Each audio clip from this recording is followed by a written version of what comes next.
কি করতেছেন এখানে ভাই? এই তো ভুট্টার জমির মধ্যে আসলাম, এগুলো একটু কাটবো তো, কাটিং চলতে আছে। ভাই আমরা জানি ভুট্টা গাছে একটা করে ভুট্টা থাকে, এদিক দিয়ে প্রায় গাছে দুইটা করে, ঘটনা কি? হ্যাঁ, গাছটা যদি একটু যদি আপনার হালকা পাতলা থাকে সেক্ষেত্রে দুইটা তিনটাও আসে। এই যে এটা আমার দেখেন চারটা, কয়টা? চারটা আছে। আরে চারটা? চারটা আসলে কি আছে, চারটা নেই? চারটা আছে। এটা দেখি একটু গোয়েন না দেখান তো। একটা, দুইটা, তিনটা, চারটা। চারটা? এগুলি কি আপনাদের খামারের জন্য তৈরি হ্যাঁ, করতেছেন? এটা আমাদের খামারের জন্য তৈরি হইতেছে। আমরা জানেন যে প্রতি বছরে আমরা ভুট্টার চাইলেস নিয়ে আমরা কাজ করি, যেটা আমার এই খামারের জন্য আমি নিজেরা তৈরি করি। আর পাশাপাশি দেখা গেছে যে এখনকার থেকে যে আমাদের কুমিল্লা, যে নোয়াখালী, ফেনী যারা আশেপাশে যারা খামারে আছে তাদেরকেও আমরা কিছু মাল দিতেছি আর কি। ফিডব্যাক কেমন আসতেছে? আলহামদুলিল্লাহ ভালো, যথেষ্ট সারা পাইতেছি। মোটামুটি আমার প্রতিদিনই মাল মোটামুটি আমার ডেলিভারি কিছুটা হচ্ছে আর কি, আমার খামারের পরে যেগুলো থাকে আর কি। কত শতাংশ আছে আপনাদের এই ভুট্টার জমি? আমার জমি আছে মোটামুটি 700 শতাংশের মতন আছে। এলাকাতে পুরোপুরি? 700-র উপরে আছে। আর এমনিও এলাকাতে আরো কিছু জমি কিনছি, প্রায় 400-500 শতকের মতন আমার কিছু কিনা হয়েছে। সাইলেজ গুলো কত করে কেজি বিক্রি করতেছেন এখন?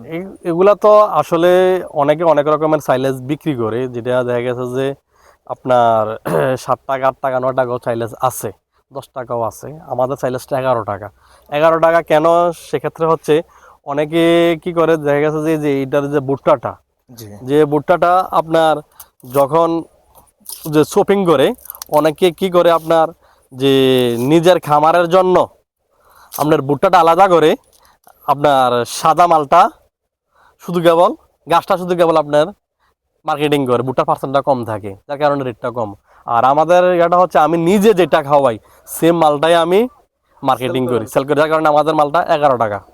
আচ্ছা, তার মানে আপনারা এখন এই যে খামারও খাওয়াচ্ছেন, পাশাপাশি পাশাপাশি কিছু মার্কেটিং করতেছে। মার্কেটিং করতেছেন। জি, তাহলে এগুলো 11 টাকা কেজি করে বিক্রি 11 টাকা করতেছেন? কেজি করে নিতে পারবে আর কি। কেউ যদি বেশি নেয় সেক্ষেত্রে কি কোনো ধরনের স্যাক্রিফাইস আছে কিনা? সেক্ষেত্রে দেখা গেছে যে কিছু এটা মালের উপরে ডিপেন্ডস করবে, যতটুকু কনসেপ্ট করা যায় কর্ম আর কি। আচ্ছা, আপনারা কত টন পর্যন্ত পাঠায় থাকেন সর্বনিম্ন আর সর্বোচ্চ? আমাদের যে গাড়িটা আছে তো 4.5 টন, 4.5 টন, 5 টন এরকমের মধ্যে দেওয়া যায় আর কি। গাড়ি ভাড়া কিভাবে নিচ্ছেন? গাড়ি ভাড়াটা জায়গার অবস্থান বুঝে আর কি ভাড়াটা নির্ধারণ হয় আর কি, এটা গ্রাহক দিবে আর কি।